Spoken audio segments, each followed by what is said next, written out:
বাংলাদেশিদের অন্যতম গন্তব্য সংযুক্ত আরব আমিরাতের শ্রমবাজার। তবে অনেক দিন ধরেই নতুন ভিসা ইস্যু করছে না দেশটি, এতে কাটছে না অচলাবস্থা। এ পরিস্থিতিতে প্রধান উপদেষ্টা প্রফেসর মোহাম্মদ ইউনূসের সাম্প্রতিক দুবাই সফরের সময় ভিসা চালুর স্বপ্ন বুনেন বাংলাদেশিরা, কিন্তু সফরের পরেও আসেনি কোনো সিদ্ধান্ত।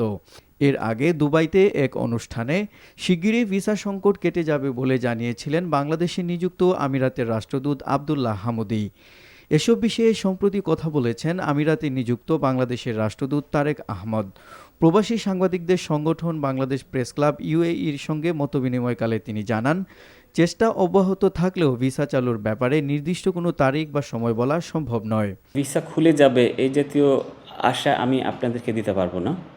আমরা ডিফারেন্ট অ্যাপ্রোচ নিয়ে কাজ করছি। আমরা এখন এদের সাথে যে ডিপ্লোম্যাসি করব, অনেক বেশি ইন্টেন্সিভ প্র্যাকটিক্যাল ওরিয়েন্টেড কিছু নেগোসিয়েশনের আমরা অ্যাপ্রোচ নিয়েছি। আমরা আশা করছি যে খুব শীঘ্রই আমরা কোনো ফোরামে কাজ করব যেগুলো আমাদের অনেক বেশি ইকোনমিক এবং বিজনেসের ব্যাপারে কিছু দুয়ার খুলবে। রাষ্ট্রদূত তারেক আরও বলেন, ব্যবসায়িক সম্পর্ক আরও বাড়ানো গেলে সাধারণ ভিসা চালু হওয়ার সম্ভাবনা দেখা দিতে পারে। যদি আমরা এদের কাছে ইকোনমিক এবং বিজনেস পার্টনার হিসেবে ইনএভিটেবল প্রুভ করতে পারি, তাহলে ভিসার অপরচুনিটিটা খুলে যাবে অটোমেটিক্যালি। আর আপনারা জানেন যে বাংলাদেশের ওয়ার্কাররা খুব হার্ডওয়ার্কিং। এটা বাংলাদেশের ওয়ার্কাররা যে টিয়ারে কাজ করে সেই টিয়ারের আমাদের অলমোস্ট কোনো কম্পিটিটর নাই। সো বাংলাদেশের এই পজিটিভ সাইড যেখানে আছে সেখানে যদি আমরা ইকোনমিক সাইডে আরও অনেক বেশি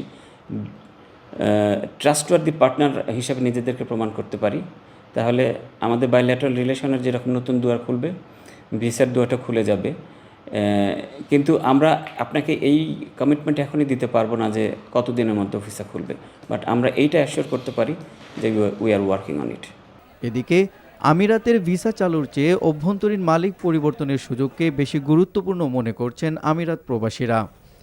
এনটিভি ইন্টারন্যাশনাল ডেস্ক।